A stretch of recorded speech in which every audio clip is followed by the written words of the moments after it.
কি আর বলবো দুঃখের কথা ভাইয়া, কালকে বাঙালি এত সুন্দর খেলা দিয়েছে, এত সুন্দর খেলা আমি আমার লাইফে দেখি নাই।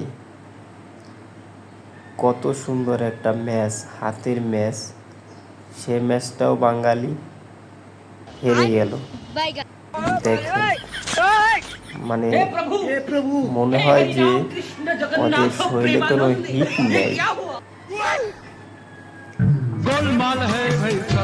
চার ছক্কা মারবার যায়, কিন্তু 30 গজের ভিতরে যায় না, বাউন্ডারি তো দূরের কথা। Bye bye tata good bye गया। বাঙালি কালকে 3 থেকে 4টা জীবন পেয়েছে, তারপরও কোনো কিছু কাজে লাগাইতে পারে না। এই খেলাগুলো আমরা ঘুম কামাই দিয়ে দেখি, তারপরও বাঙালি আমাদের মনে একটু স্বস্তি এবং আশা দিতে পারে না। বন্ধুরা, আপনারা কি বলেন? সবাই যদি একমত হয়ে থাকেন তাহলে অবশ্যই কমেন্ট করে জানাবেন। কারণ আমরা ঘুম কামাই দিয়ে খেলাগুলো দেখার পরে আমাদের মনে কোনো আনন্দ থাকে না। বাঙালিকে আরও ভালো করে প্রশিক্ষণ দিতে হবে, তারপরে খেলতে নিয়ে যাও।